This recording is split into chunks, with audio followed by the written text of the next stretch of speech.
Hello and welcome to Principles of Mathematics. This is a class primarily intended for those who wish to become elementary school teachers. However, the topics covered are very interesting and can be of interest to anyone who enjoys clear thinking and problem solving. So, even if you're taking this as an elective, you may still find it to be an enjoyable course, even if you have no intention of teaching at the primary or elementary school level. We begin with a foundational level lesson on this problem solving process itself, a process which was first designed by a famous mathematician named George Polya, and it breaks down as follows. The first thing you want to do, given any kind of a problem that requires logical mathematical thinking, is to understand the problem. And you may be going, "Duh, of course." Yeah, that sounds kind of obvious, right? But there's a little bit more to it than meets the eye. So the first thing that you want to do is you want to determine exactly what is given and what is wanted. If you think back to all the mathematics classes that you've ever taken, that's what it boils down to, right? They give you some information about a situation and they ask you for some other kinds of information. So, to determine clearly what is given and what is wanted is a very important first place in to start in the problem solving process. So clearly distinguishing between the two. Once you understand the problem, you know exactly what's given and you know exactly what's wanted from you. That's when you start to devise a plan. Now, in this stage, that's where you can utilize a lot of things you're already familiar with. For example, you may do a sketch in order to try to lay out the information that's given to you and that you have obtained in step one when you were trying to understand the problem. Sometimes what helps is maybe a table to organize the situation. Sometimes you go back to your art class and you do a drawing. So there's no limit on the kind of tool that you can use that's already available to you as long as it fits the situation well. So, and it's all situational. So we'll see how we'll use some of these in each of these the situations that we encounter. Next is carrying out the plan. So you've already devised the plan, you know what you wanted to do. You go ahead and you start working through your plan. And the final step is to look back. Now, at what that means is entails a few things. One of the things is, well, is the answer reasonable? You know, because let's say you're trying to find out what portion of $100 will be available for a given task, and your answer comes out to be $200. Well, that's not a reasonable answer, right? Because you're only dealing with $100 as total, and a portion of that can't be, for example, what, 200. So another way of saying that is, does it make sense? So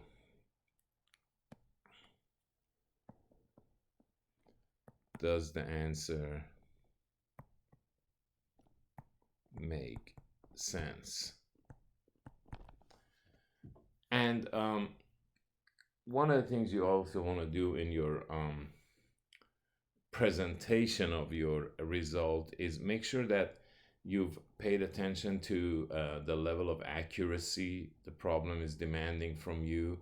And if it's given to you in the form of a word problem, make sure you answer the question, because a word problem usually comes in the form of a question, right? Make sure you answer that question, and make sure that you have actually answered the one given, not just a partial result that you found. Because sometimes we're trying to get to a result, and we come, let's say we have two variables, x and y, and we find x, but the question was asking something about the value of y. So you want to be careful, and you want to make sure that you're paying attention to what's actually wanted. And that's where the first step comes in. Now, notice that of all these four steps, the first step, well, you're not actually doing anything, but just reading and trying to comprehend the problem is by far the most important step. Because if you understand that step, the rest just follow logically. It's not that bad. So the problem is with a lot of people, they rush through that first step and try to just come up with a plan and carry it out, etc., because there's a lack of patience. But if you actually make sure that you take care of the first step, the rest will actually follow quite smoothly. So this may mean, if it's a real simple problem, you may read it once and you may be completely clear on what it's asking you to do. But if it's a complex problem, and there are a few different sentences you have to understand, you may have to read it 4 or 5 times before it makes sense to you. So take your time until you know exactly what's given and exactly what's wanted. Then proceed with the other steps, and you should be in great shape. When trying to devise a plan, one of the tools that we use quite often in mathematics is looking for a pattern, okay? And we start with a really classic problem, which was actually presented to one of the most famous mathematicians of all time, a gentleman known as Carl Gauss from Germany. And when he was a child, what his teacher asked the students to do one day is to just sit there and add the first 100 natural numbers. So, that understanding of this problem is quite simple. Basically, you're going to sit there and go 1 plus 2 plus 3 plus 4, etc. All the way to what? To 100. Now, obviously, the teacher had something that they need to take care of, such as, read an article or finish a report or something of that sort. And they were hoping that this would involve the students for quite some time, right?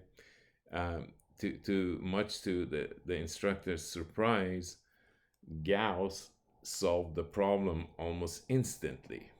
Okay, so you're thinking to yourself, well, let's see, 1 plus 2, that's 3, plus 3, that's 6, plus 4, that's 10. Now, these sums are going to get quite large, right?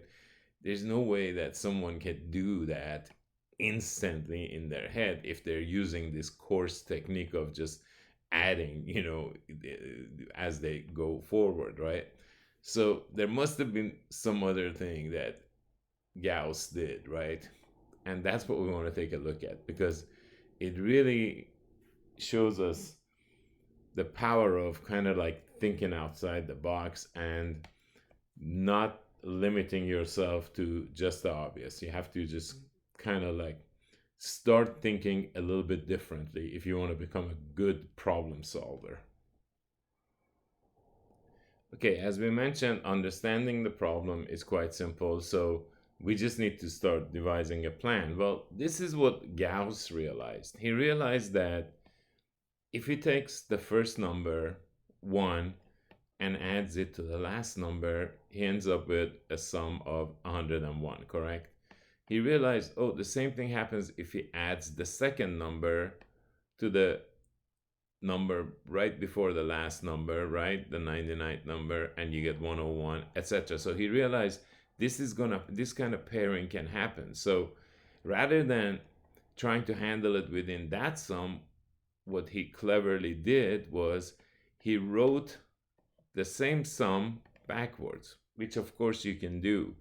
This sum and this sum are exactly the same sum as far as the total is concerned. So then what he did is he went ahead and added these two equations. So on the left side, we end up with s plus s is 2s.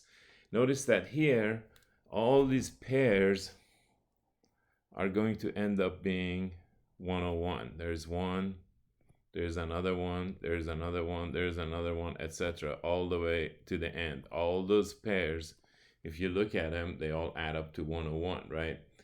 So in other words, if you want to get s itself, all you have to do is, if you know what this sum is, you're going to just have to divide that by 2, correct?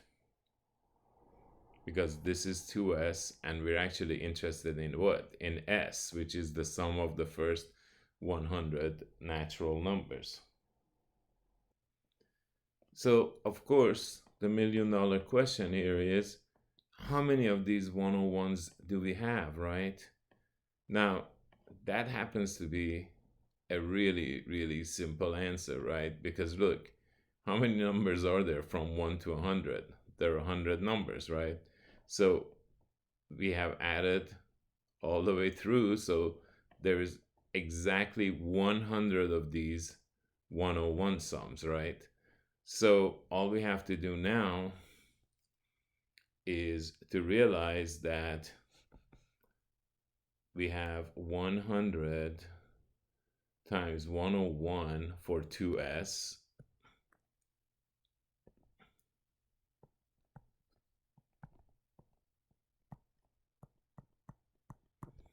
So if we want s, all we need to do is basically divide both sides by 2. And if we just multiply that out, which we can now do on a calculator, we'll get our answer. So we have 100 times 101. We're going to divide that by 2. All right, so we get 50, 50. So 5,050 would be the sum we're looking for. Now, of course, as you get more efficient with mathematics, even in a scenario like this, we could have done something to make what we put into the calculator a little bit simpler. So what we could have done is we could have realized that the 2 and the 100 are going to cross cancel and leave us 50 on the top, and but the bottom is just going to leave us a 1.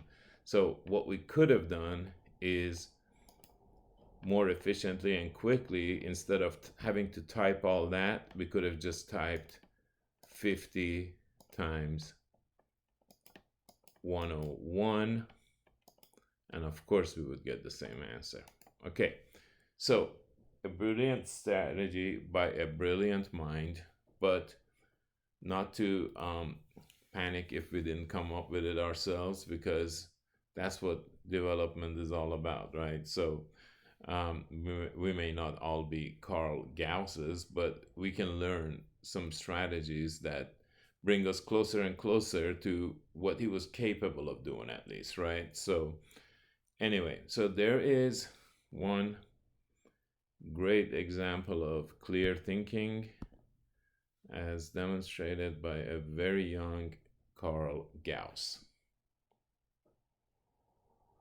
Of course, the strategy that Gauss used was very effective when you were dealing with 100 numbers, an even number of numbers, right? What if we wanted to do this for an odd number of numbers, right? For example, with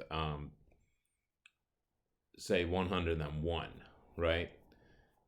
Numbers. Well, think about it for a minute. Pause the video, see if you can come up with an answer for that. All right, so I'm hoping that you realize there is absolutely nothing different that you need to do, correct? Because once again, we have a sum we're trying to find. Notice that again, if we repeat the sum, but start adding at the end, so in other words, 101 plus 100 plus 99 plus, we can get all the way down here, and we know that this is going to be 1 right here, so plus 2 plus 3. Again, we get the exact same sum, right, of 102, and then again 102, etc., all the way to the end. So how many of those sums of 102 do we have? Well, we have 101 of them this time, right?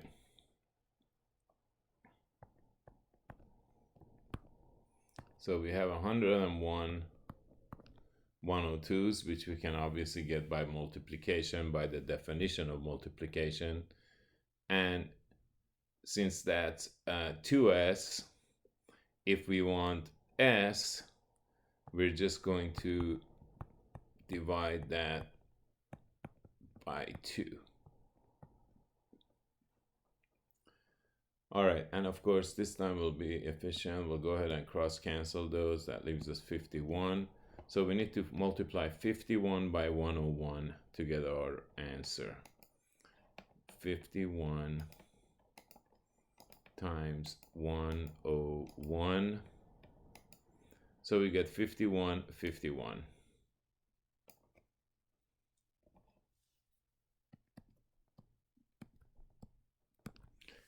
Now, that is if we were asked to do this from scratch and we didn't already know what the sum of the first 100 numbers are, right? Because if we go back and take a look, we know that the sum of the first 100 natural numbers is 50-50. So all we would have to do, if we knew this result, of course, is all we would have to do is add 101 to that, right? So in other words, we could take the sum of the first 100 natural numbers and add 101 to it, and that should give us the sum of the first 101 natural numbers. Natural numbers, of course, being the set described by the counting numbers, the numbers you can count on your fingers, right? So you start with 1, 2, 3, 4, etc., and we put 3 dots indicating that this pattern continues. So it is an infinite set. And notice that we know that the sum of the first 100 numbers, again from the previous page, was 50-50. So we're going to take 50-50. Again, we would do this if we knew the result that we had just obtained. And we would add 101 to it. And of course, when you take 50-50 and add 101 to it, you end up with 51-51, which is exactly what we found with our own technique that we utilized. Now, the great question, now this is where you can start seeing mathematics at work, because you're sitting there going, okay, I just figured this out for 100, first 100 natural numbers, and then for first 101 natural numbers, we noticed there was no problem with the numbers ending at an odd number. So is there a generalization here that I can make? Is there a formula I can come up with, right? What if someone comes out and presents you with the next problem that I'm going to write down? So remember that the sum of the first 100 natural numbers, which I'm symbolizing here with S100, is 100 times 101 divided by 2. The sum of the first 101 natural numbers ended up being 101 times 102 divided by 2. You start seeing the pattern. It's going to be, so what about the sum of the first n natural numbers? That means just go 1 plus 2 plus 3 plus dot dot dot dot plus, n. That's just a number that is general and we don't actually know what it is yet. But if we just realize the pattern, we realize that whatever the number is that we're adding up to is going to play a big role in the formula, because it's going to be that number times that number plus 1, right? And then divided by 2. Notice, again, the sum of the first 101 numbers is going to be 101 itself times 102 divided by 2. So the sum of the first n numbers is going to be what? Well, I want you to pause the video, see if you can come up with it. As we go through this learning process together, you're going to hear me say that to you a lot, because if you're going to learn in this class or in any class, you need to be an active learner. And in order to be an active learner, you need to be doing this with me. And you shouldn't be watching this video as if you're watching a movie. Well, it would be a terribly boring movie anyway, right? But interactive learning means you should be always one step ahead of me, So rather than just sitting there and watching what I'm going to get, pause it. You should have enough information usually when I tell you to do that to come up with it on your own. So make sure that you follow along and play this game in the right way so that you get maximal benefit from the class. So if I say pause the video, try it. Just don't be afraid. The worst thing that can happen is you don't come up with the right answer, right? Well, so what? You tried at least, right? As we go through the process more and more often, you'll get better and get better and better at it. So just be patient with yourself. So go ahead and pause, see if you can come up with the formula, and then come back. Welcome back. I'm hoping that you realized if it works in exactly the same way that it did for these two, it should be the number itself times the number plus 1 divided by 2. There, you have a beautiful result for the sum of the first n natural numbers. So that's fantastic, because from this point forward, it becomes very easy to find those sums. For example, what if I want the sum of the first 12 numbers? Well, easy. The sum of the first 12 natural numbers is just going to be 12 times 12 plus 1 divided by 2, right? So notice that that's going to be 12 times 13 divided by 2. We can cross cancel there. So we get 6 times 13, right? Now 6 times 13 may not be part of your times table routine, but again, we're going to learn a lot of these nice tricks in this class. What if we took that and we thought about it as 6 times 10 plus 3? Can we do that? Of course, because 10 plus 3 after all is what? Is 13. See, now it becomes a lot easier to figure out. Why? Because it's just going to be 60 and then another 18. That's how we know we get what? 78. All right. So this process of working with specific cases and then going for some generalization, in other words, from specific to general, that's called inductive reasoning. Okay? So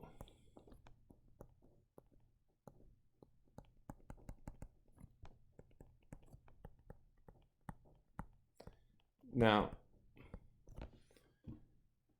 mathematicians are not the only ones who use inductive reasoning. In fact, all of science is founded on inductive reasoning. The reason for that is that science is only going by generalizations, observations of some fact, and then trying to reach a general result based on those observations. And that's because science lacks what they call postulates. Mathematics uses another type of reasoning, which is not just inductive and going from specific to general, but rather what is called deductive reasoning,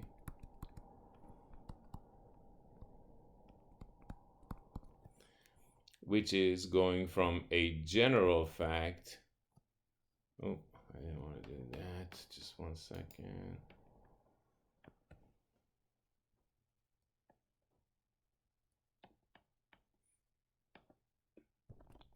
All right, I'm back. So from a general fact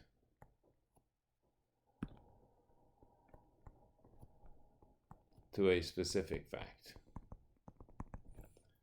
Now, in order to do that, what mathematicians first do is using the postulates that they've agreed upon, a postulate being a fact that is accepted without proof, because it's self-evident. So using those postulates, they come up with some general statements, which they end up proving using the postulates, called theorems. And then once a theorem is proven, you can apply it to any specific case that may be relevant. Now, nowhere in science is deductive reasoning used. So mathematics is the only field which uses both inductive and deductive reasoning. And again, it has to do with the fact that each field of mathematics has its own set of postulates. Now, as it turns out, the fewer the postulates, the stronger the field of mathematics, because remember, the fewer unproven facts that field is relying on. So that is kind of where the difference between science and mathematics comes in. All right. So remember that the final step is to kind of look back. And of course here, the method is mathematically sound because all we've done is we've added some minor sums, and adding a number, repeated addition is multiplication. So we've just applied that.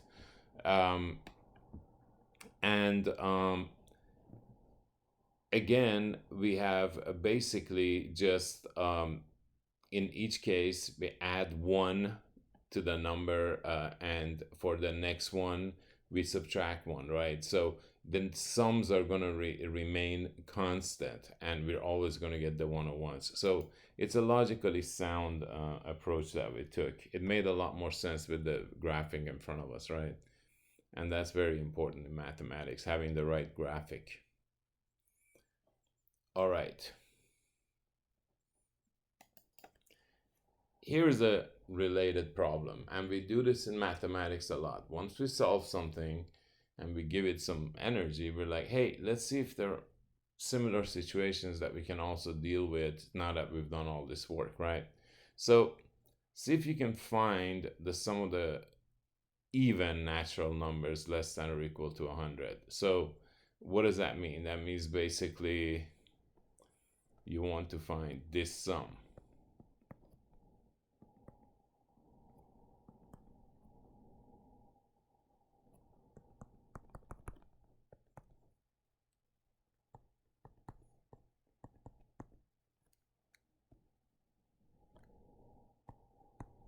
Now notice here, we're only adding what? The even natural numbers less than or equal to 100. Of course, if it says less than 100, we wouldn't include 100, but it says less than or equal to 100, so that's why we would include the 100 as well.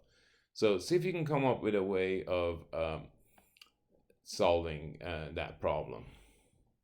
So in other words, pause and see, and then come back.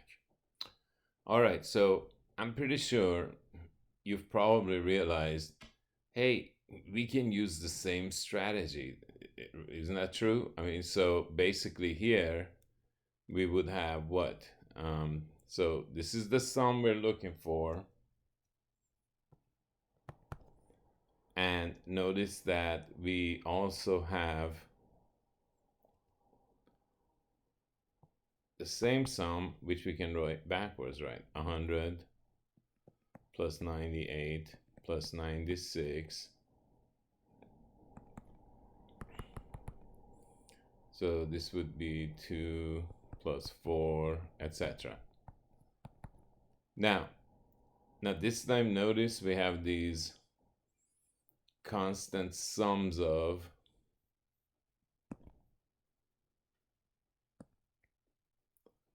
102, correct? See, 102.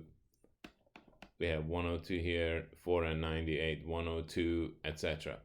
So 102, that's going to remain fixed. So we notice that we have 2s is equal to 102 plus 102, right? Observing that each of these sums is 102.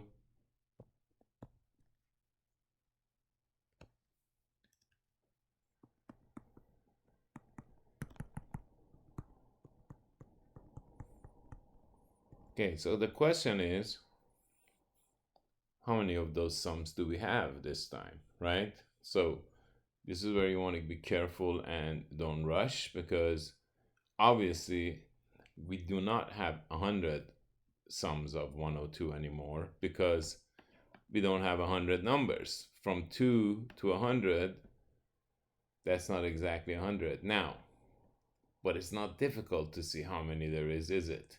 Think about it for a minute, right? If you need to pause and think about how many numbers that would be from 2 to 100, right?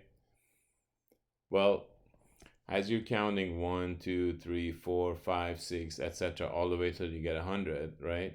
To get to 100, you have exactly half of them that are what? Well, 1, 3, 5, 7, 9. What do we call them? Odd, right?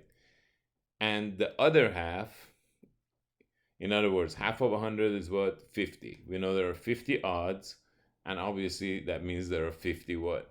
Evens. So we know there is 50 of these, right? So our 2s is going to be actually 50 times 102. So for s, we're going to get 50 times 102 divided by 2. So in other words, remember, we're just dividing both sides of this by 2, like that. And now I realize these two are going to cross cancel. So all I got to do is multiply 25 by 102 on the calculator to get my answer.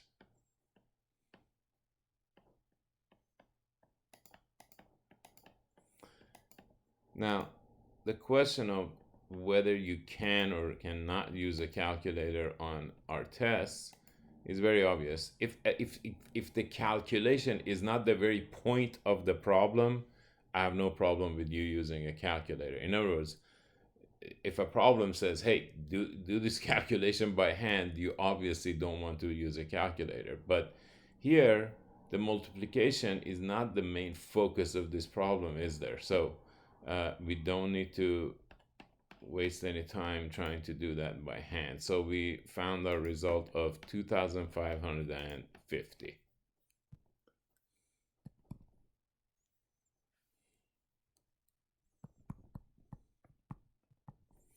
There it is. Okay, so that's how a little bit of modification can, solve a related problem. And we do this very, very often in mathematics. Now, one of the things that is actually very helpful in mathematics is to see if you can solve the same problem in more than one way. The reason that's powerful is actually twofold, because in the one sense, it brings you assurance that, hey, I've done it correctly. I did it in two different ways. Of course, that's not a guarantee.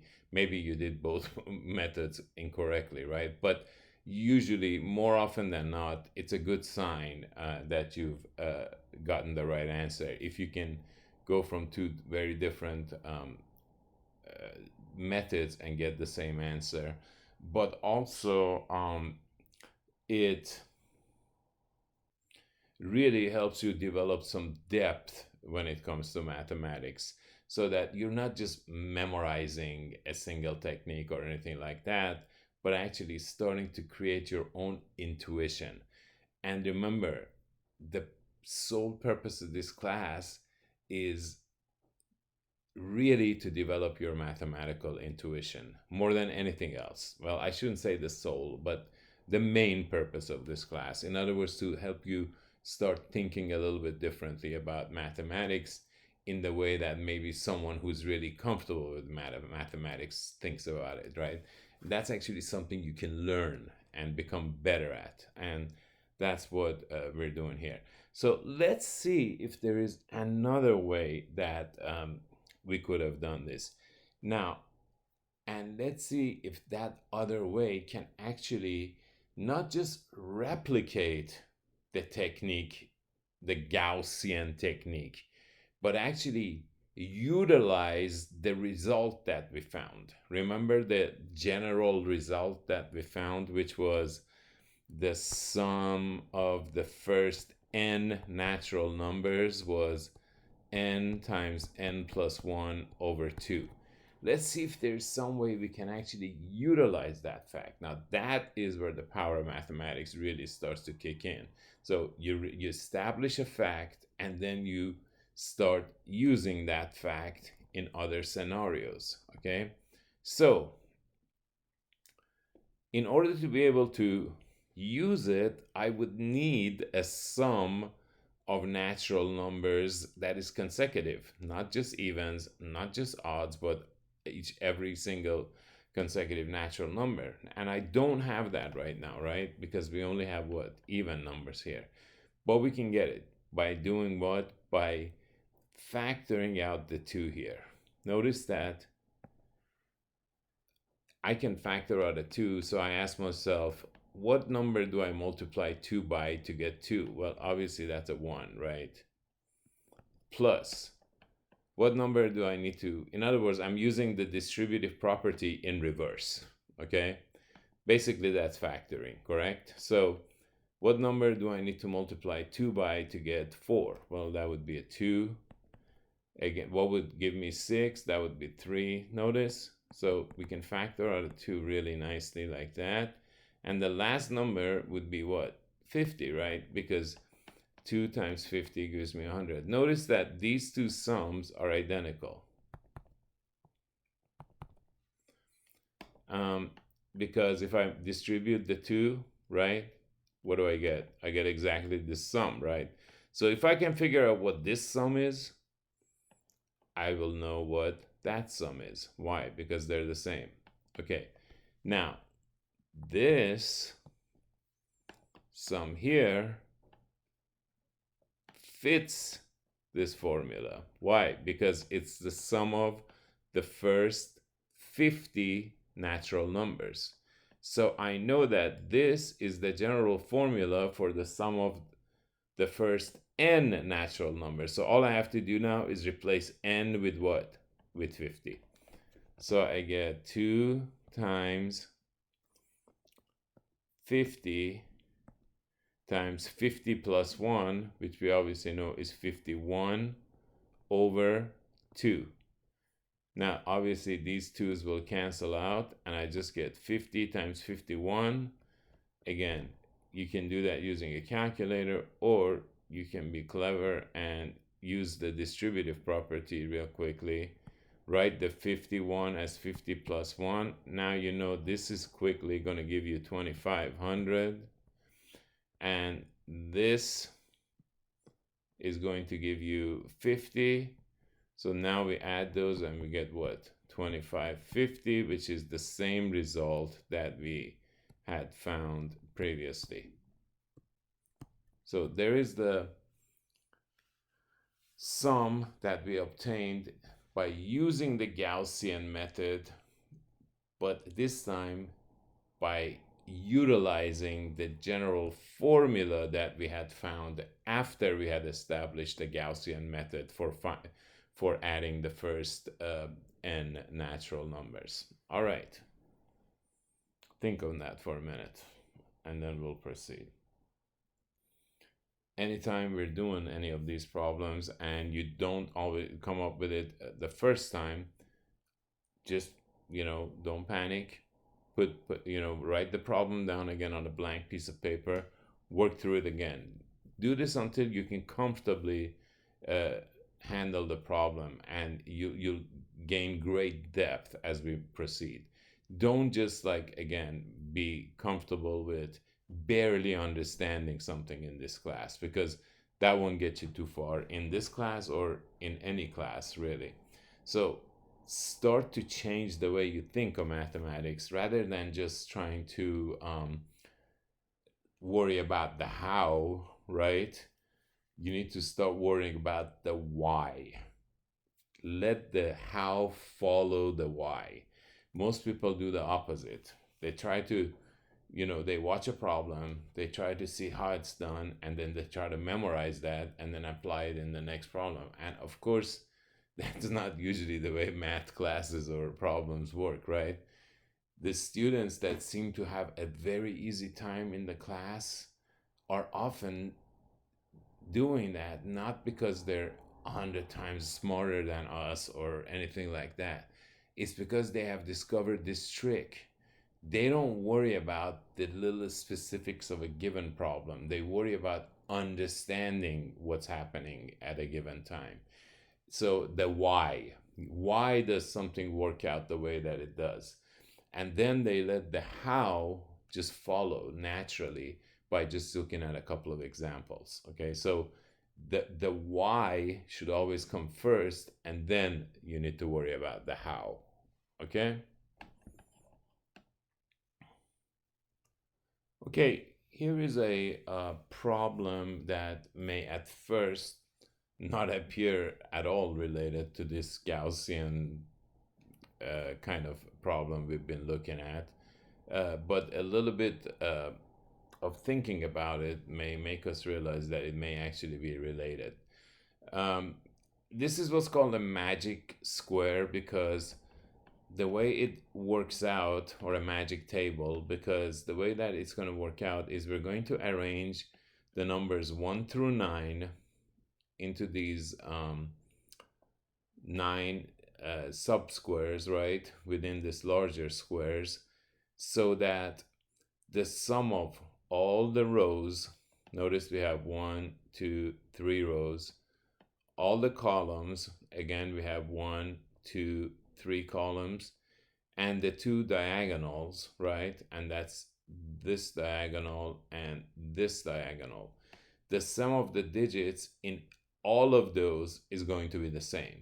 So that's the goal we're trying to accomplish. Now, how are we going to do that, right? You have to think about that for a minute. I want you to go spend a few minutes to think about this and then come back. In other words, get comfortable with that pause button and use it whenever we decide that you should do a little thinking before we proceed. All right, so welcome back. So let's kind of try to see if we can organize our thoughts around Polya's suggestions, which is basically trying to see, in order to understand the problem, let's kind of lay down exactly what's given.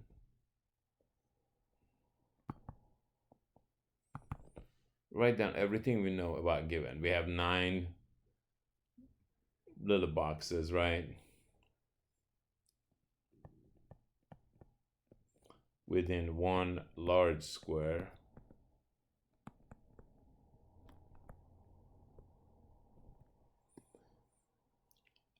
Now, we know that another thing that's given is we can use the digits 1, 2, 3, all the way up to what? To 9, right? And we also know that sum of digits in all rows, columns, and diagonals is the same. The way we say that in mathematics is we say it's constant, doesn't change. All right, so now let's just look at a very simple scenario, which obviously won't work, but it'll get the point across that I'm trying to make. Let's just say I just put them in like this, right? Now, obviously that won't work because just take, all you need is a quick counter example to show me this is not the way it's supposed to be. Because notice 1 plus 2 plus 3, that's just what, 6. So this row gives me a sum of 6. But notice how this diagonal, for example, is 8 and 7, 15, right? So that's not really helpful. So this is obviously not the magic square that we need. However, what I can see by just putting those 9 digits in is the fact that if I know the sum of all those 9 digits, right, then I divide it by 3. That's going to give me that magic sum that each of the rows, columns, and diagonals are going to be adding up to. Because notice there are 3 rows and 3 columns, and all of them have 1/3 the sum of all the numbers from 1 through 9, right? So if I know the number of the sum of the 9 numbers, remember that's going to be 1 plus 2 plus 3 plus plus 9, right? Now, think back. Let me get rid of those now. Think back to how you may quickly find that sum without sitting there and having to actually add it. Pause the video, think about that, and come up with the sum. Okay, did you get it? Notice it's just going to be, remember the formula is Sn equals what? N times n plus 1 over 2. So this is how this relates to what we've been talking about with Gauss, right? We're going to use that because now we just want the sum of the first what? 9 digits, right? 9 natural numbers. So we get 9 times 10 divided by 2. Now that's going to be 2 and 10 will give us 5 up here. So that's what? 45.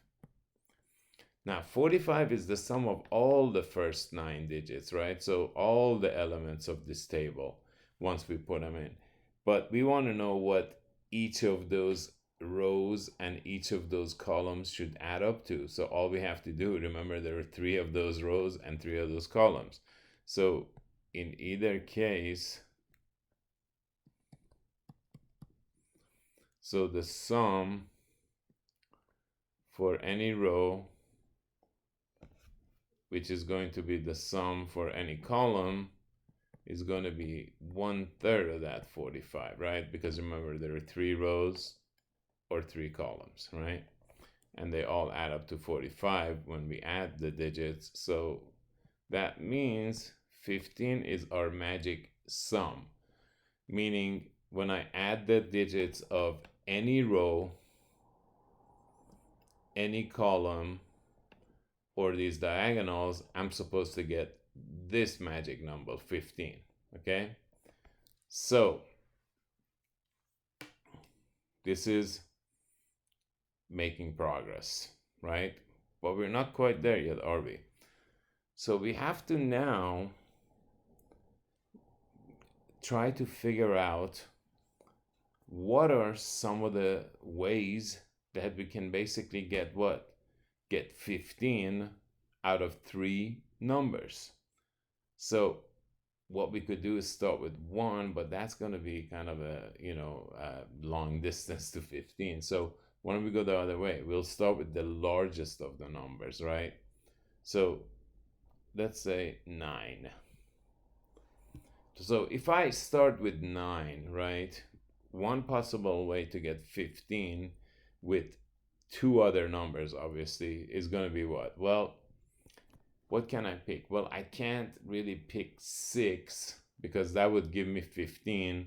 That would force the third item to be 0, which is no good. So, but I can have 9 plus 5, right? That gives me 14. And I'm going to add another 1, and that gives me what? 15. So there's one way to get it. Hit pause and see if you can come up with another way to get 15 starting with 9. Okay, so what if we start with 9 and this time add not 5 but 4? Can that work? Well, 9 plus 4 is what? 13. So I would need a what? A 2 to make my 15, correct? Now, can I do 9 plus 3, for example? See? 9 plus 3. Is that possible? Well, that's 12. So what would I need? I would need another 3. But remember, that can't be because you can't use each digit more than once. So that's why what? That puts this out of the realm of possibilities. Okay? So now, if I go 9 plus 2, well, I've already covered that. See? We've already done that. 9 plus 2 would need a 4, but that's, 9 plus 4 plus 2 and 9 plus 2 plus 4, they're the same thing. And if I go 9 plus 1, well, that's already covered too, because I know I would need a 5, but again, we've already covered that possibility. So let's move on to 8. So do you and me and yourself a favor and pause the video and go see if you can come up with all the possible ways you can get 15 starting with 8. Remember, doing this is going to make the class fun for you as well as easy.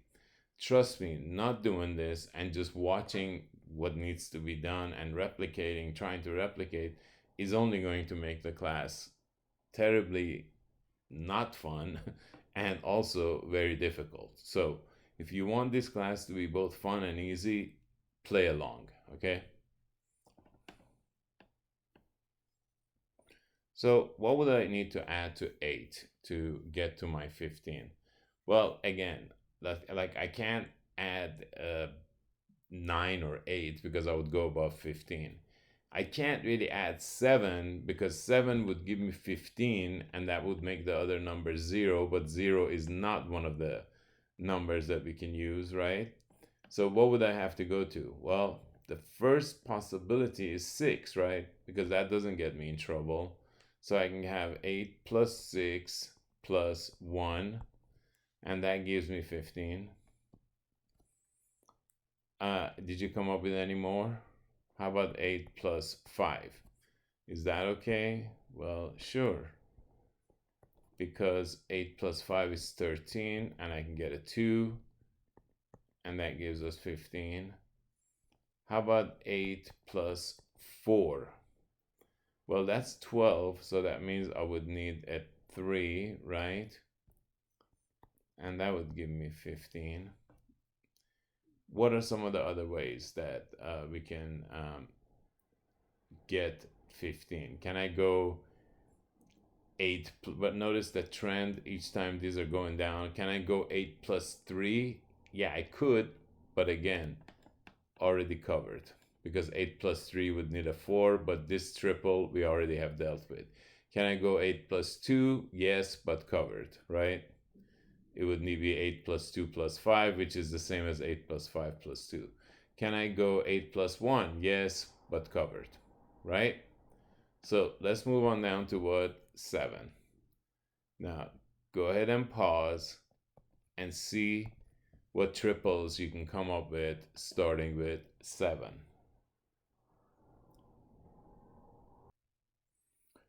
And of course, we can have 7 plus 3, but that's covered, right? Because that would just bring a 5, but we've already know that triple. And if I do 7 plus 2, again, same thing, right? And we know we can't do 7 plus 1 because that would require a 7, which can't happen, right? So let's go ahead and move on to 6.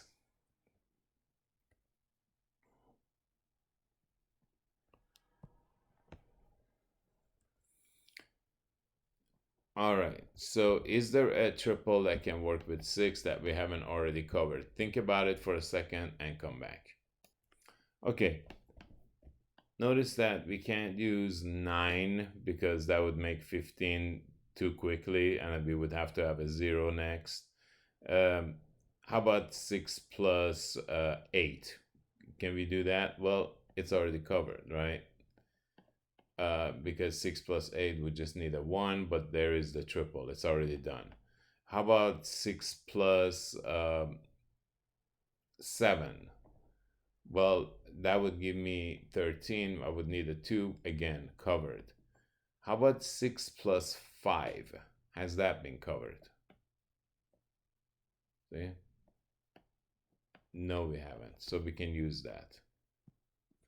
That's 11, so we would need a what?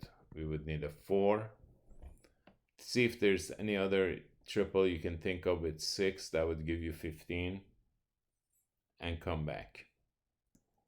All right, so if you've come back empty-handed, don't feel bad because you're exactly right. There is no other combination you can make with 6 that hasn't already been covered, right?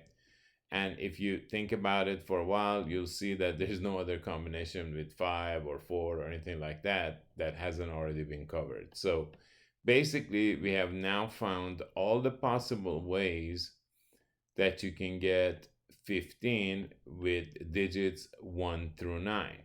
All right, now that we know these guys are not possible, let me get rid of them to clean up a little bit.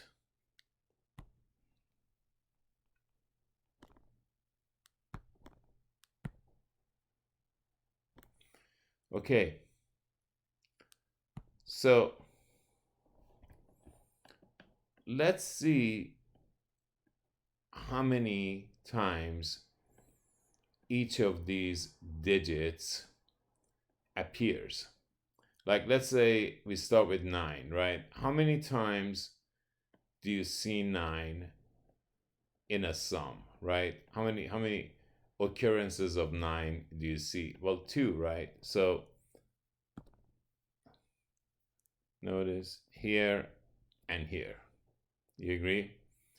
Now, do the same thing with the other numbers.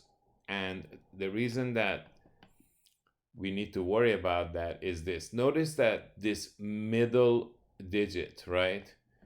How many numbers or how many sums is it going to be a part of? Well, notice it's going to be a part of this sum here, this row, the sum containing this row, right?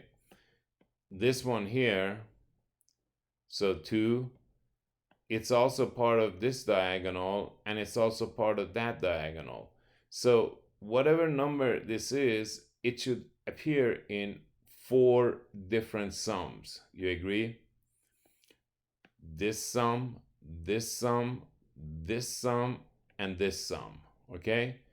So that's why we need to know these numbers of appearances, because that's how, for example, we'll find out the 1 that's going to be appearing 4 times is going to go right here. And we're going to take it from there. Now, how about these corner boxes? How many of these, the numbers that are in the corners, how many sums are they going to be part of? Notice this one, for example, will be a part of this row, this column, and this diagonal, right? So 3. Same goes with these other 3 corners, right? Each is going to be part of a row, a column, and a diagonal, right? So those should appear what? 3 times in 3 of the sums, right? So when we see those, we know that those are going to be the numbers that are going to go in these corner boxes, etc. All right, so let's move on with say 8. How many sums do you see 8 in, right? Notice there's one here, one here, one here. So 3.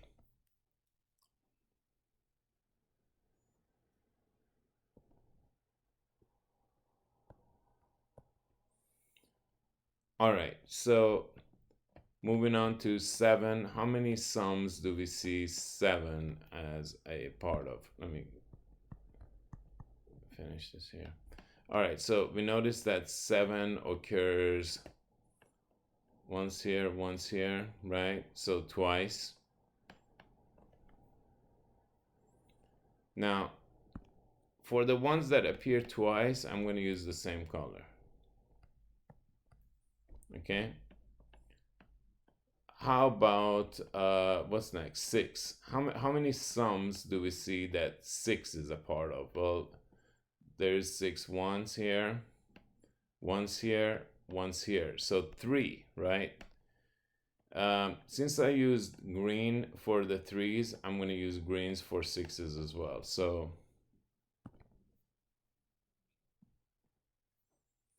these are all different ways of helping you stay organized, right?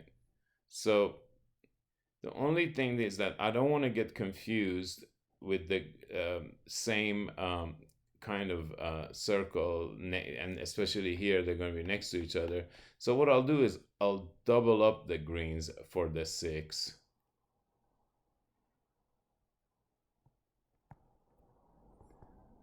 And since we want to be consistent, let's go ahead and do that with, you know how we use red for those appearing twice? Let's do that with those two. So let's double up the 7s, okay? Double circle around 7s. All right, so let's move on to 5. How many sums do we see 5 as a part of?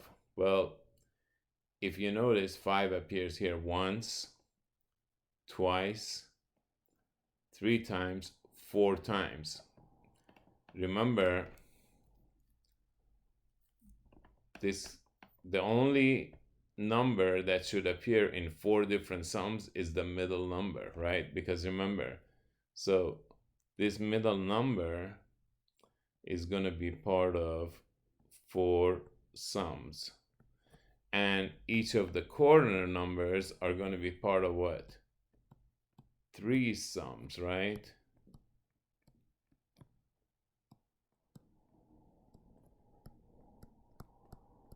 So that's why we want to start with the 4s and the 3s. And if we do that, then we'll be pretty much set to go forward. We don't need to worry about anything less than 4s and 3s because these are just going to automatically be resolved once we know what those guys are. Okay, so let's see if there's any other numbers that appear 3 times, right? So let me first deal with our 5. 5 happens 4 times, so there's 1 there, 1 there, 1 there, and 1 there. So we have our middle digit. We know that's going to be a 5.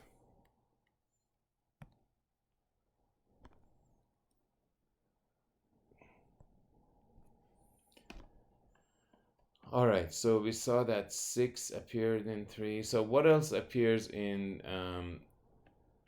3 sums? Okay, 4. How many sums do you see 4 in? There's 1, 2, 3. So 4 is a 3 as well. So this time I'm going to use the same color to be consistent, but I'll use a triangle.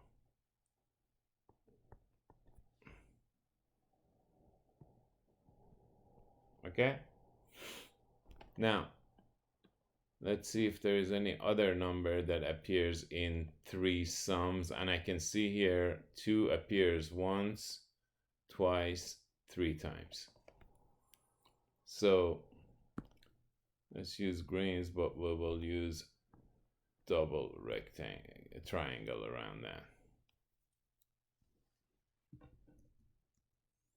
You can come up with your own ways of organizing your thoughts. Doesn't have to be exactly the way I'm doing it. Just as long as you are consistent, you'll be fine. All right. So tell me the numbers that are in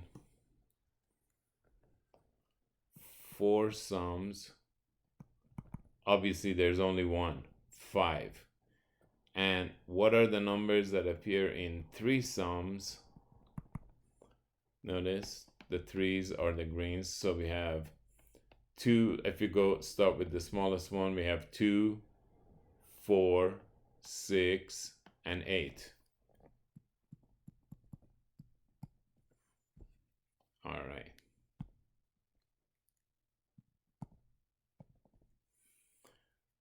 Okay, so let me go ahead and erase those. You know what that means. That means each of those corner guys is going to be part of three sums, right? Okay, so now from here, we can pretty much start with any of these four numbers here and put them in a box, right? So I'll just start with 2, right? I know it can be a corner guy can be either a 2, a 4, a 6, or 8 because those are the only numbers that appear in three sums, right? So if we put a 2 here, now that's going to force this number to be what? Well, 2 and 5 is 7. 7 and what? 8 are going to be 15. All right? Now, so 2 and 8 are already spoken for, right? So for example, here I could have either 4 in this box. I could have either 4 or 6, right? Now, let's just try 4. Doesn't matter. Now, once I do choose 4, that's going to force this number and this number to be certain digits, right? Because look, 4 and 2 is 6, right? What do you need to get to 15? So that forces this middle digit to be what? 9. If you've already got the drift of this, pause the video, see if you can go finish the table on your own, and then come back. Okay, so welcome back. Now, I already have these two digits that are going to be resolved. Why? Because I know this digit is whatever makes 4 and 8 get to 15. So 4 and 8 is 12. So this is going to force this middle digit box here to be what? 3.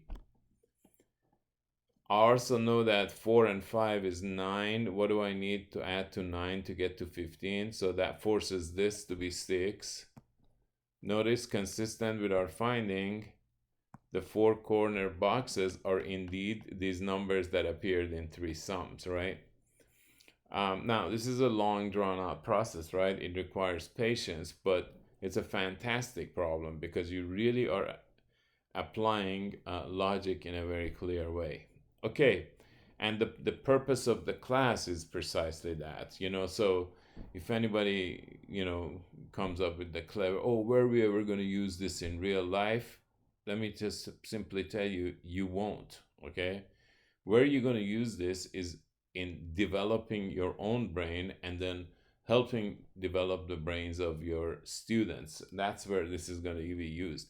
So in a similar fashion to when you go to the gym, right? You do some very fancy moves on some very fancy equipment, right? Do you ask yourself when you go to the gym, oh, where am I ever going to use this in real life? No, you don't. But you know that when the time comes where you have to apply some force, whether it's to lift something heavy or to defend yourself or whatever reason there may be, you know that the work that you did in the gym is going to pay off. And it's exactly the same with mathematics. So anything that we do now computers can do instantly, right? So why do we even do this? Well, because punching into a computer isn't going to make you smarter, but solving this stuff on your own is. And in this competitive world, you need to be uh, able to be a good problem solver. That's why many companies who may need something like a programmer, at times they don't hire somebody who studied programming. They hire people with math degrees, because for the simple reason that they know that the math degree is equal to problem solving, logical, clear thinking. Okay, so that's what we're talking about here. All right, so of course you can see these two are very easy to figure out, right? Because 6 plus 8 is 14, so that forces this to be what? 1. Notice that 3 and 5 is 8, and that forces this to be 7, because 7 plus 8 is 15. Now try it. Add this row. What do you get? The digits of this row. 11 and 4, 15. This row, 7 and 5 is 12, and 3 is 15. 6 and 1 is 7, and 8 is 15. Note that it also works with your columns. 2 and 7 is 9, plus 6 is 15. 9 and 5 is 14, plus 1 is 15. 4 and 3 is 7, plus 8 is 15. Finally, check your diagonals. 2 and 5 is 7, plus 8 is 15. 6 and 5 is 11, plus 4 is 15. So we do have ourselves this magic square or magic table. Now, yours may not look exactly like this if you started at a very early point and took off from me. Maybe you put 4 here and you put 2 here, etc. It doesn't matter. Your table may look different, but I guarantee you, if you look, you'll see that you have basically the same rows and columns, possibly turned over, right? So some of my columns may actually be your rows, and some of your rows may be my columns, right? But nevertheless, they're all magic and they all do what they're supposed to do. So there it is. Make sure you know how to handle this problem. Spend some time on it. If you weren't able to follow along at first, no problem. Just bring a blank piece of paper, start from scratch, and figure it out again. And then we'll move on. All right, next we want to take a look at the strategy of making a diagram. Here we have two individuals, Bev and Jim, who ran a 50 meter race 3 times. The speed of the runners did not vary. In the first race, Jim was at the 45 meter mark when Bill crossed the finish line. Wait, we got our names mixed up here. Hold on one second. All right, we had a typo. This Bill is supposed to be Bev, all right? So Jim was at the 45 meter mark when Bev crossed the line. In a second race, Jim was 5 meters ahead of Bev, who lined up at the starting line, who won the race. And in the third race, Jim started at the starting line and Bev starts 5 meters behind. Who will win the race? Okay, so if we look at the first scenario, right? See if you can come up with a diagram for it. And then see if you can do the same thing for the second race and for the third race, and then come back. Now, as you can see, in the first race, we have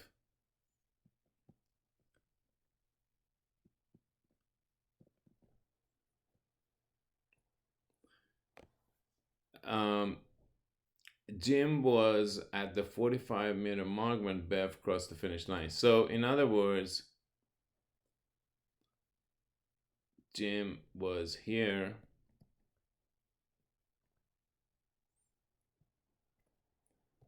when Bev was here. So, in other words, for every 50 meters that Bev runs, Jim runs what? 45 meters, all right? Um, the second race, Jim started 5 meters ahead of Bev, right? So they figured, look, Jim is a little bit slower, so let's give him a head start, right? So, in other words, Bev starts at the regular starting line, but Jim starts 5 meters ahead. Who lined up at the who won the race, right? That's what we want to know. So I put that in the wrong place. I want to put that for Jim.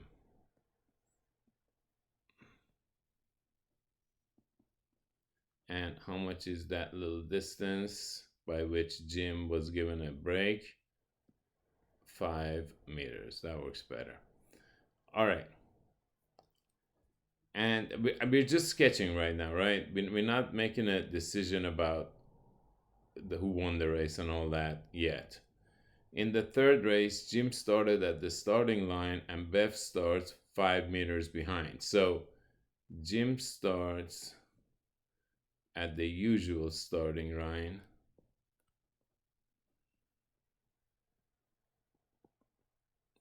And Bev starts 5 meters behind, right? This time.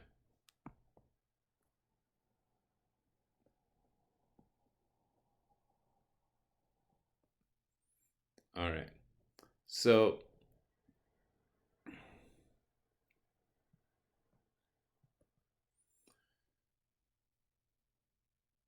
because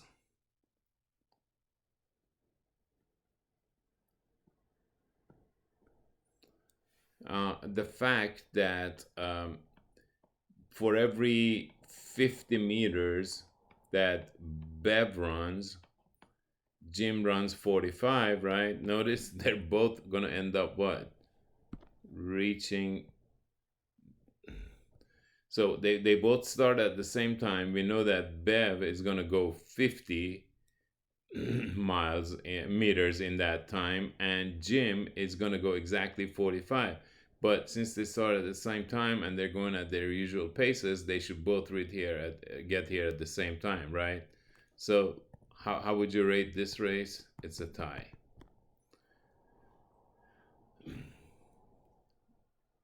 Now, I mean, for the first race, do we even need to talk about who won the race? Obviously, Bev did, right? Okay. So now so the winner here is Bev. Now, on the third race, what's going to happen? Well, Bev is giving Jim a different kind of break. Rather than letting Jim start 5 meters ahead, she starts 5 meters behind, right? So by the time Bev goes a distance of 50, right?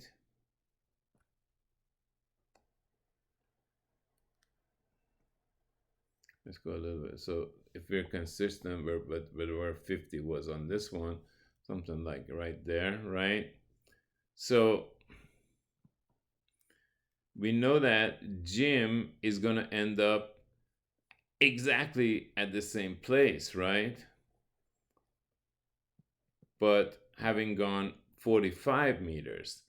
So what determines who's going to win this last 5 meters, right? Because remember, Bev is going to go a total of 55 and Jim is going to go a total of 50 in this race because Jim started at the regular start line. So because they both get to this point at the same time, it's a question of who's going to finish this last 5 meters first. Now, think about it. Who's the faster one? Bev. So therefore, she's going to run this last 5 meters faster and get to the finish line. So again, the winner for this one will also be what? Bev. All right, so this shows you the power of a good diagram, right? Your diagrams have to be consistent. Now, obviously, if these were done with, you know, um, the line tools, etc., they could have been a lot prettier and better. But you have to get comfortable doing these things by hand as well, because handing everything over to technology isn't necessarily going to be good for your brain development. So um, make sure that you try to get as much done just using your own brain and your own hands, and that's the best way to um, proceed. All right, so think about this before we go any further. All right, so here are the first rough sketches that I had in pretty format here. And for the first race, notice obviously Bev runs uh, 50 meters for every 45 meters that Jim runs. Clearly, she wins the race by 5 meters in the first race. In the second race,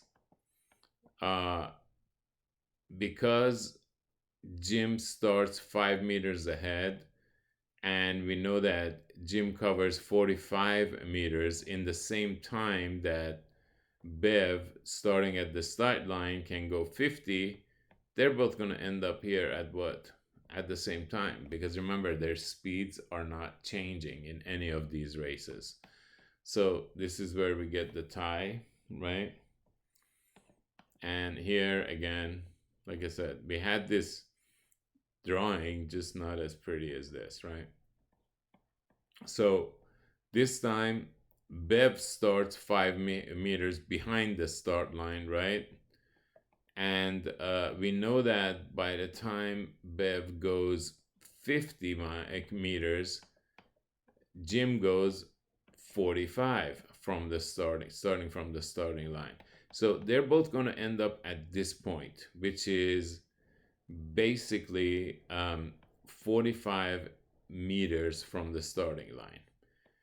And so the question remains, who is going to win now that they're both here at the same time and there's 5 meters left, right? Who is going to win? Well, the faster person, because they're both running from at the same time from here to here. So whoever is faster is going to win that. Who is faster? Bev. Why? Because Bev can run 50 meters in the same time that Jim can run 5. So there you go, and that's how this kind of thinking should take place. All right, next we want to take a look at a strategy we call work backward, because in some problems it's a little bit easier to start with the result and then work your way backward, okay? Here's an example. It took 5 workers 5 weeks to dig a 10-mile tunnel. During the 4th week, the workers dug 2.5 miles, and the next week they dug 1.25 miles, right? 1.25 miles to complete the tunnel. How much had the workers completed after the first 3 weeks, right? So, well, we know that we're covering a total of 10 miles, right? And we know that each day, basically during each week, a different amount is getting done. At least we know that at least some of the amounts are different. Maybe 2 of them are the same. That's not important. But here we have 2 different amounts for 2 different weeks, right? So we're not gonna kind of mark this in such a way that's going to show equal proportions. That wouldn't be correct, right? So, but we do know that during the 4th week and what's after the 4th week? Obviously, this is the amount for the 5th week, right? We know they did 2.5 miles and 1.25. So let's say they did 1.25 mile in the 5th week and 2.5 miles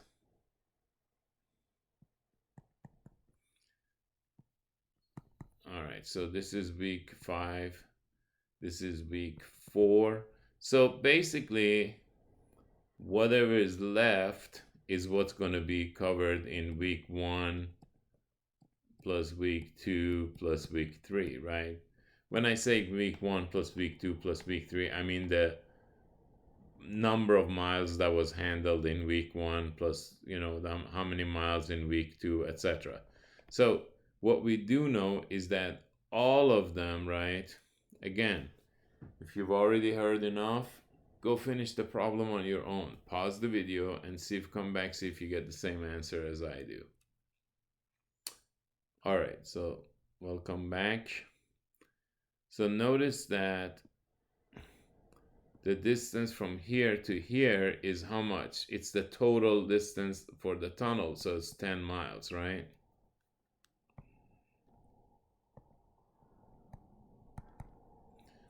So basically, I know that this sum, which I'm looking for, right? Now, I can keep writing W1 plus W2 plus W3, but I don't need to, because remember, we care about this lump sum. We don't care about what each one of these is. We just want to know what is that sum for the first 3 weeks, right? So we can say that sum plus the 2.5 from the 4th week plus the 1.25 from the 5th week should add up to what? To 10, right? So notice if I just combine those two, well, that's going to be 3 wholes, and 1/2 can be written as 2/4, right? So in other words, if I just multiply the top and bottom of this by 2, so now I have like fractions.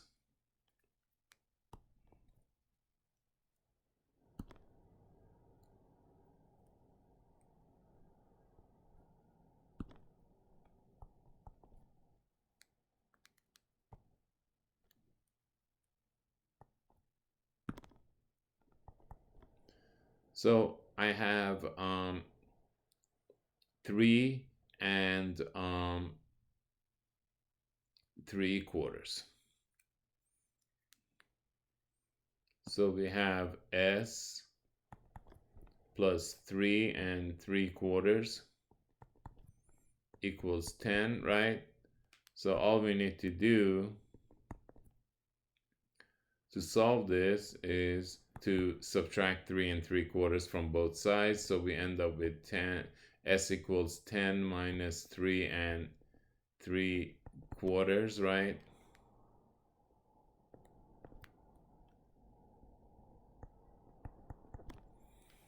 All right.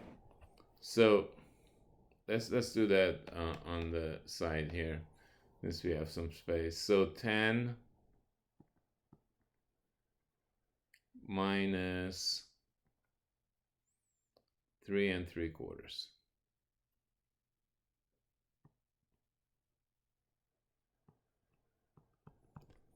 But notice that you can think of 10 as 9 and 4/4. Would you agree? So that minus 3 and 3/4 will give us how much? Well, 3/4 from 4/4, that gives us 1/4, and 3 from 9 gives us 6. So 6.25 miles. So the sum we're looking for, the sum of these 3 weeks for these 3 weeks was, that's the amount that was covered, was 6.25 mile. Anyway, so again, you can see here we used the sum that we knew to get to our answer. That's kind of what they mean by working backwards. But the main thing is, notice how we effectively use the diagram again. Diagrams are going to be very, very key in problem solving in mathematics. All right, the last strategy we want to look for is, well, we want to discuss actually, is called writing an equation. Now, what is important to notice here is that even though you may, when somebody looks like this, they may not think this is an algebraic situation, but it is in fact an algebraic situation. And notice how early in a student's life it starts. So in many ways, algebra is just a generalization of the things that students learn in arithmetic. So obviously later on, rather than showing them in a graphic way like this, we'll put it in the more abstract form of 14 minus x equals 3, and then have the student solve that, right? Now, as of course, with a situation like this, there are different ways of going about this, but the point of what we're making here is not solving this equation. We'll solve a lot of equations together this semester, but the point is how early algebraic thinking actually begins. All right. Now, at this point, what I would like to do is just hit a few of the problems from the homework that you're going to encounter. I know this is going to be a little bit of a long video, but it's foundational. So I wanted to make sure that I cover all the bases for you so that your future assignments and lessons can be hopefully more compact. But I didn't want to hold out on anything in this video for you. So they usually hopefully won't be as long as this one. And also remember, it's a video, so you can always pause it, go take a break, and then come back to it. Which is nice, because you would never be able to shut me up in a class, right? I would just keep going. But here, you actually get to do that, so enjoy it. Okay, so here's one of the questions that you'll find on your homework. Notice that the first couple are quite straightforward, very similar to the examples we've done.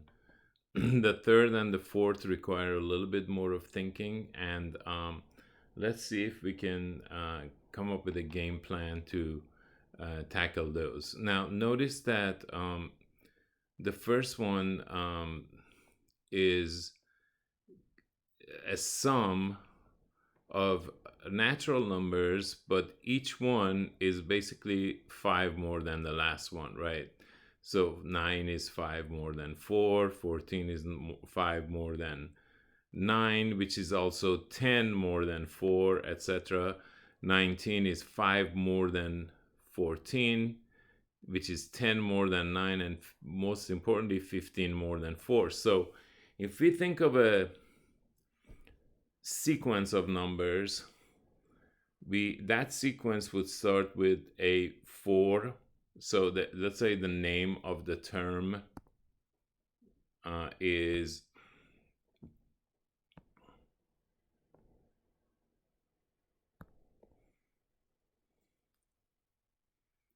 okay. So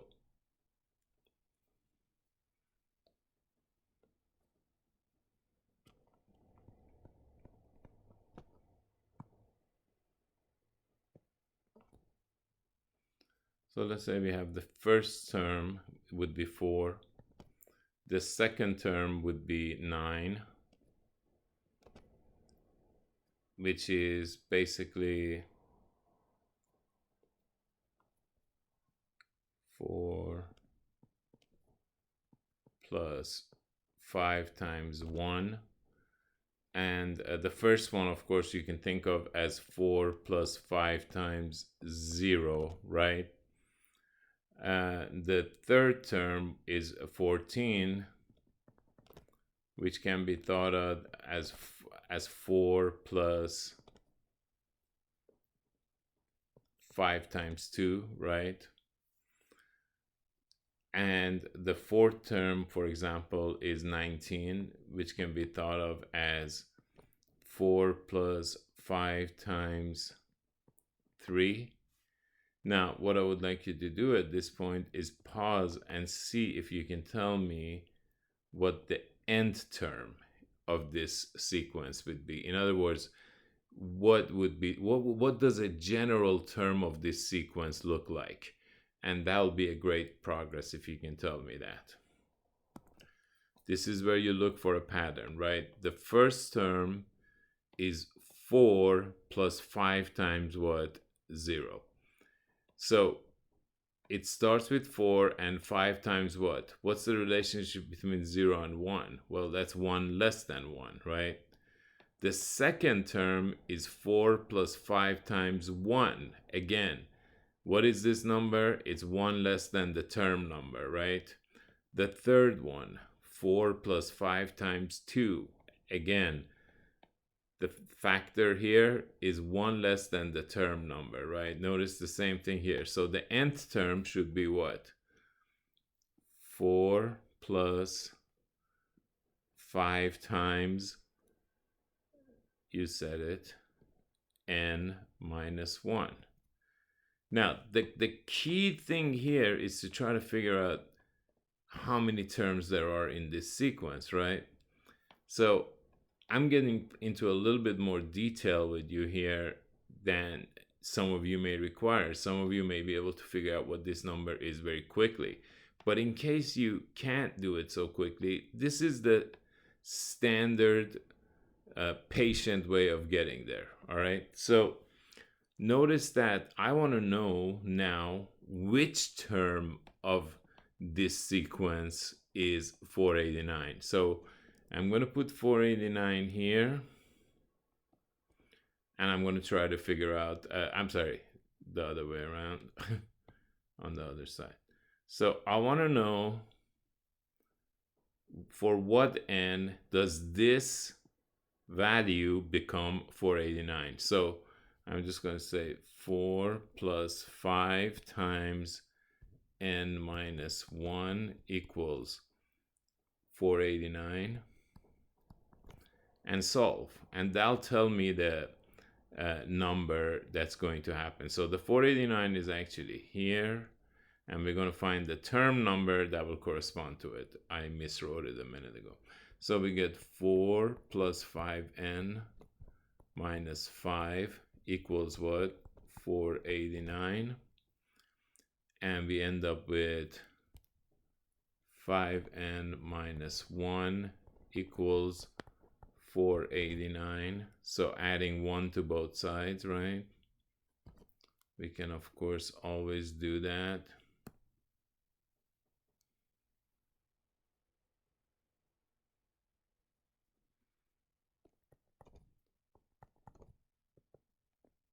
And we end up with 5n equals 490, right? So n is going to be 490 divided by 5.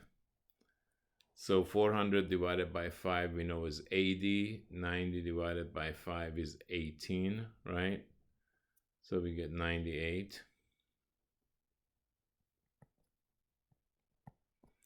Now, I don't trust myself with basic arithmetic, so I'll check it just to be sure.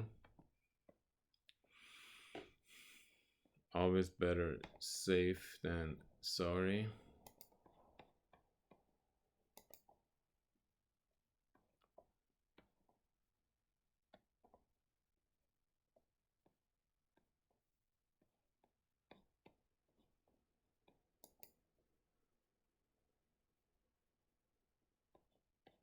Okay, calculator is coming up for a reason. I'll be right back. Okay, here we go. So 490 divided by 5. All right, 98 indeed. All right, so that tells me the number of terms from 4 through 489 in this sum. There's going to be 98 of them, right? Now, can we use the Gaussian trick? Well, let's see. We have 4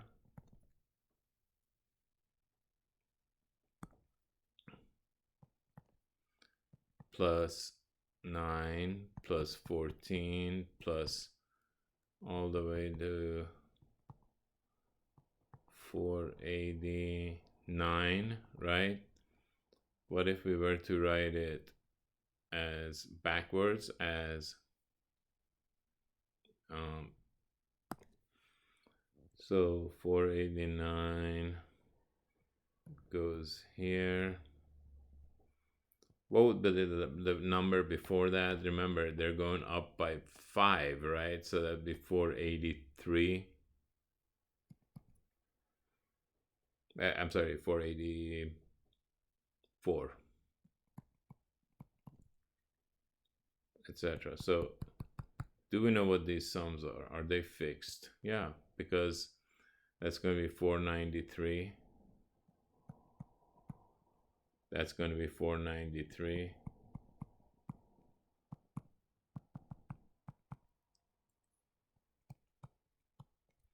So how many of those sums do we have? Well, we just decided that there are 98 of these, right?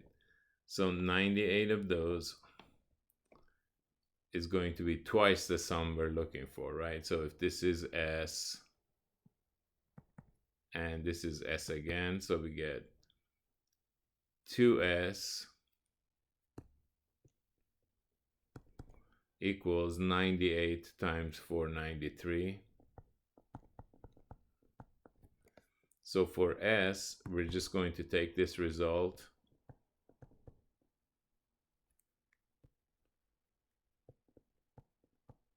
and divide it by 2. So if we just go to our calculator now, so we're just going to get 98 times 493 divided by 2. And we end up with 24,157, as you can see here.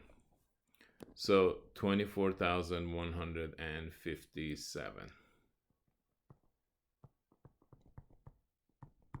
All right, so it requires a little bit more work because we don't know how many numbers we're dealing with at first, but once you figure that out in a systematic way, you're good to go. Okay, so obviously if I try to show you too many of these problems, this video will never end. But I will tell you that when you do your homework, you're going to find 2 features. Now, I want you to use both of them sparingly because you're not going to learn the class if you're not really trying your absolute best to get your own answers. But in case you really do need help on something, I definitely recommend that you use the help me solve this feature before using this view an example feature, because this is like kind of like a bad tutor who sits there and does it for you. This is like a great tutor or teacher that doesn't do it for you but guides you through what you already understand to get to the answer. So you do most of the work, they just provide guidance at some points. So with problems that really give you a hard time, do use the help me solve this feature if necessary. But again, with all features, sparingly. The best feature is your own effort. Remember that.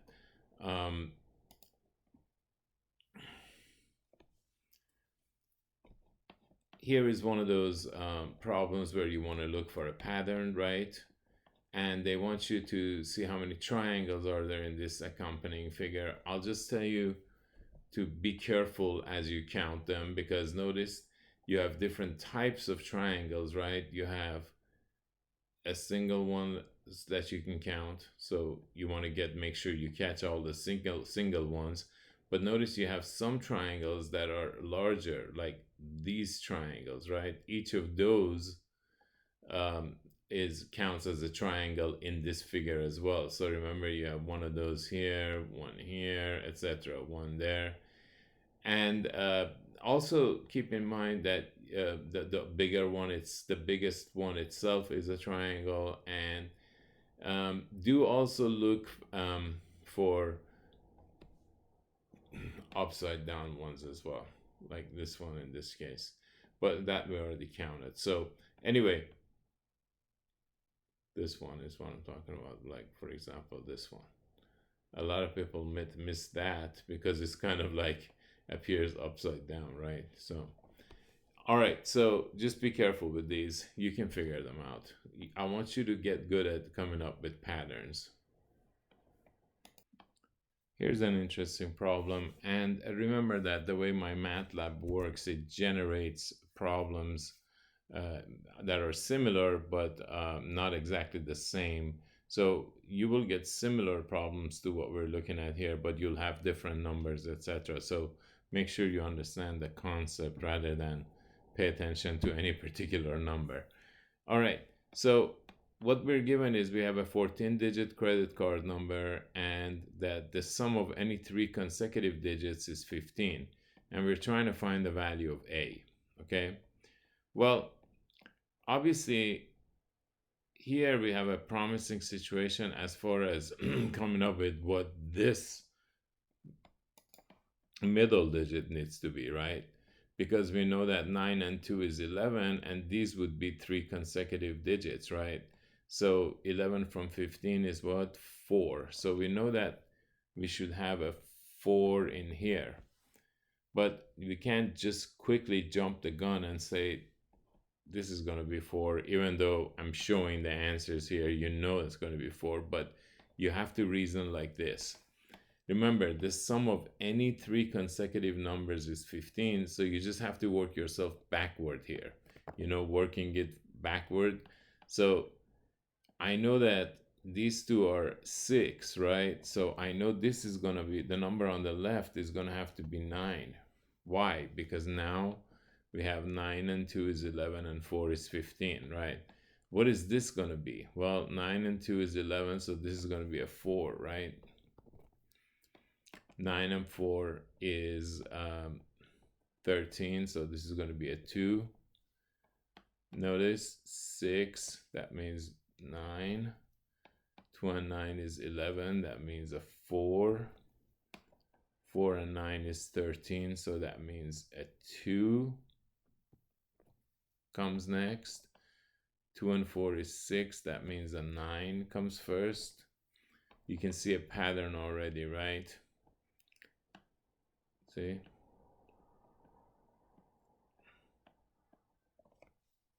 So 2 and 9 is 11, so that means we're going to have a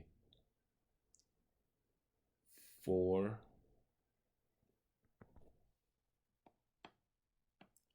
So we know that 4 and 2 is 6, so this is going to be a 9.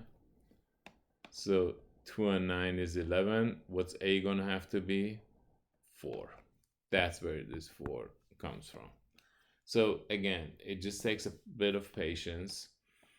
We know that since this guy is a 9, we could have already seen to the left of all the 9s, there's a what? There's a 4, right? So if we had done this a few times, we could see the pattern, and that's how that one is done. All right. All right, here's one of those problems where you have to patiently just work it out. On a winter night, the temperature fell 12 degrees between midnight and 5 a.m., right? So do we know how much it was at 12 a.m. or midnight? No, we don't, right? But we know that whatever it was at midnight, it went down by 12 at 5 a.m. So let's see if we can kind of put this in some kind of a format. So at midnight, we don't know the temperature, but we'll call it T, right? We know that by 5 a.m., right, it had gone down by 12. By 9 a.m., the temperature had doubled.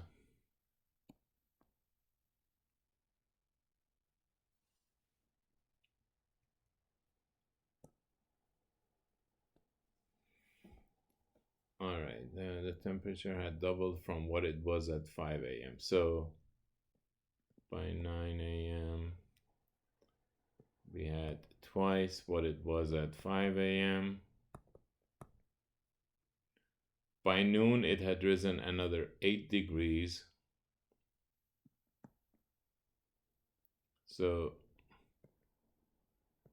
this previous number had gone up 8 more, and now it was at 30. Now, the way we kind of set it up, it looks like an equation is the only way to work this out, but it's not actually. You could just work your way backward.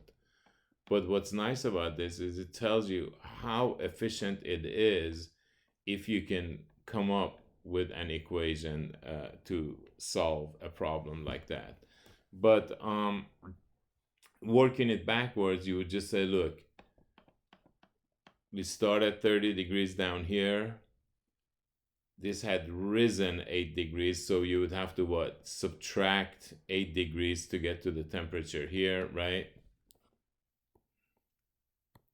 This is not using the equation, right? So we know it's 30 here, and we know that that was whatever this temperature was going up by 8. So that means at 9, it was 8 degrees less, which was how much? 22. Okay. And then now we know that at 9 a.m., whatever it was at 5 had doubled. So that means whatever this is double what the 5 a.m. temperature was. So how much is that going to be? Half, which is 11, right?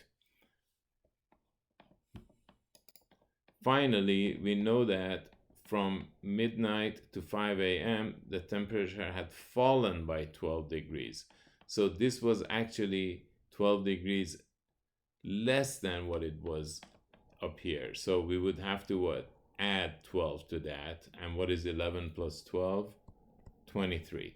So with this reasoning backward, you can solve this problem without the need for an equation. But notice, you wouldn't have to do all this guesswork if you had the equation, because you just quickly solve it. You just distribute the 2, so you get 2t minus 24 plus 8 equals 30, right? So 2t minus 16 is equal to 30, right? So 2t, we're going to add 16 to both sides. We get 2t equals 46. Now we divide both sides by 2, and therefore t equals 23, as we found the other way around. Obviously, for a much more elementary student, you would want to go with this approach, right? As the students advance a bit and they can start to think more abstractly, you can move on to the equation method. All right, so again, just need to be patient about all this. It will get better as we proceed. All right, here's an interesting problem, and we're actually going to encounter similar problems often, so it's good to understand why this works the way it does. Notice that we have 5 people that are shaking hands with one another exactly once. We want to know how many handshakes take place. So the temptation is to just think that you have 5 people, and each one is going to shake the hands of how many people? 4 people. So 5 times 4, 20. That's probably the number 1 incorrect answer for this problem. The reason being, when you do it that way, basically you're counting each handshake twice, because let's say you have person 1, 2, 3, 4, and 5, right? when the person one shakes the hand of person two, right? When you go through and try to figure out how many hands number two is going to shake, right? You're not going to count the number one guy again because they've already shaked hands. So this 20 is actually a number that's related to the correct answer, but it's precisely twice as large of it as large as it is, because you've basically counted every handshake twice. Once when one shakes the hand of two, and this includes also when two hands shakes the hand of one, right? So in order to get to the actual correct answer, what we would want to do is we would want to divide that by what? By 2. So now we get what? 10. And of course, you should be getting a feel for generalization at this point after this lecture, and you realize that if you have n people, that would play the role of what? 5, right? The 5 people who are shaking hands, you're going to multiply it by 1 less, which is what? N minus 1 over 2. So this would be the generalization for n people. So if there are n people in a room and each person is to shake the hand of everyone else once, exactly once, how many handshakes will there be? Well, there'll be the one. So now it doesn't matter how many people you think about. You can quickly get to the answer. Okay, on this next one, I have a quick hint for you, which is basically, rather than doing a long analysis like the one we did for the magic square toward the beginning of the lecture, with this one, this is an unmagic square. So that means none of the sums of the rows or columns or the diagonals are equal, right? So rather than doing a lot of elaborate steps like we had with the case of the magic square, all you have to do here is basically go through the examples and see which one it is that satisfies the condition, which is what? No two rows or columns should have the same sum or diagonals.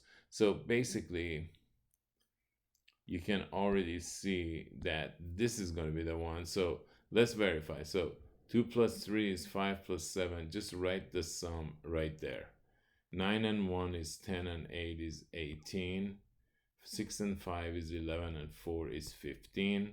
Now do the same thing for columns. 11 and 8, 6 is 17. 4 and 5 is 9.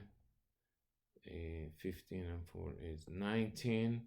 Now the diagonal over here, that's going to be 2 plus 1 plus 4, right? Let me make sure I kind of covered it. Yeah, 2 plus 1 plus 4, so that's 7, right?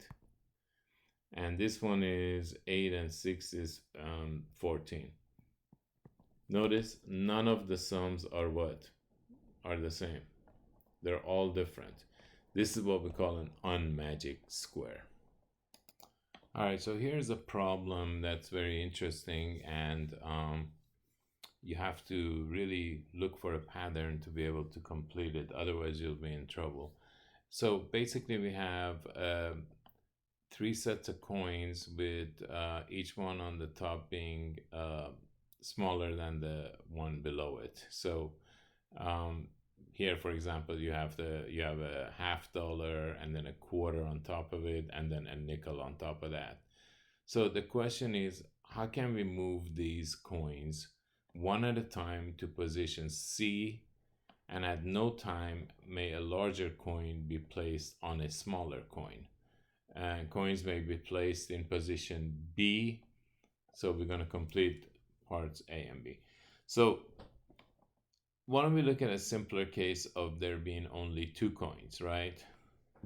Or let's go to the ridiculously simple case of there being only 1 coin, right? How can we get all of them to position C if there's only 1 coin, right? So let's see.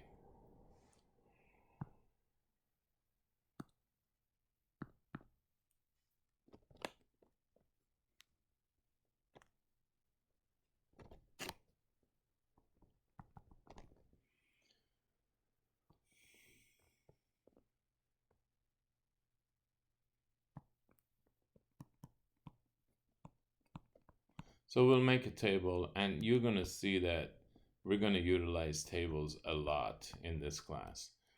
And let's look at the number of moves in the second column.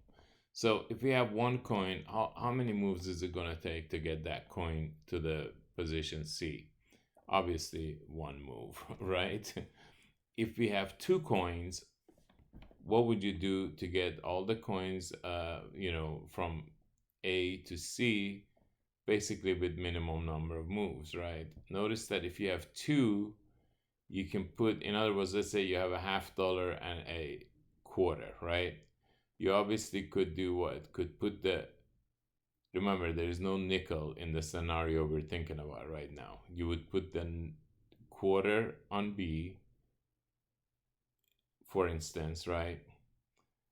And you could move the 50-cent coin, the $50, to C, and then you would proceed to put the quarter on top of the $50. So that would only be what? 1, 2, 3 moves, right? You put the quarter on B, that's one move. You put the $50 on C, that's two moves, and then you put the quarter on top of that, so that's how many? 3 moves. So when there are two coins, I don't need to write coin here because I have it in the column heading. So when we have one coin, there's one move. When we have two coins, there'll be 3 moves. If we have 3 coins, it gets more interesting, and I'm not going to show you why, but it will be 7 moves, okay? But I want you to figure that out because it's fun. All right, I don't want to take the fun part away from you, but it will be 7 moves. But you need to figure out why it's 7 moves. But I want you to see the reason I'm actually doing this, because I want you to see if you can see a pattern, right? Now, if you are familiar with powers of 2, and you really need to be, because they pop up in a lot of different places it's important to know. So the powers of 2 being like what? 2 to the 1, we know is 2 itself. 2 squared is what? 4. 2 cubed is 8. 2 to the 4 is, for instance, 16. 2 to the 5 is 32. 2 to the 6 is 64. You want to know at least these 6, all right? That's a good place to start. And you'll learn more as we do more and more problems, but that's a really good place to start, with knowing the first 6 powers of 2. Because if you know them, right, you may look over here and realize, okay, these aren't powers of 2, but they're pretty close to powers of 2, right? In fact, in each case, they're only shy by what? By 1. So really, I can think of this as the first power of 2 minus what? 1. This is the second power of 2 minus what? 1. This one here, the 7, is like 2 cubed minus 1. Can you see what the nth term will be? In other words, if there are n coins, can you see how many moves we're going to need? Well, when there's 3, it's 2 cubed minus 1. When there's 2, it's 2 squared minus 1. The 2 is not changing. It's the exponent that's changing, right? So when it's n, it's going to be 2 to the n minus 1. So now you can handle any number they throw at you, and they're throwing this very historic one from the ancient Brahman priests, when they were required to move a pile of 64 discs of this decreasing size, okay? Yeah, people had a lot of time on their hands back in the days, all right? So anyway, especially the priests. All right, so you can obviously see 64, that's going to be 2 to the power of 64 minus 1. Depending on how well your comprehension of powers are, you realize how humongous this number is. Some people mistakenly multiply the 2 and the 64, but that's not really how it works, is it? This means you need to write 2 64 times and then multiply them all, right? In other words, use 2 as a factor in a multiplication 64 times. So that's a giant number, and that's how many moves it would take to basically get all of those over here with what? With no uh, larger coin ever being above a smaller coin.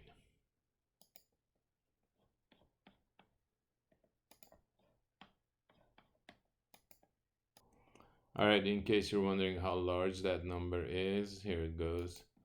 2 to the power of 64 minus 1. Now, if you're familiar with this notation, this e, that means this number times 10 to the 18. So that means times a 1 with followed by 18 zeros, okay?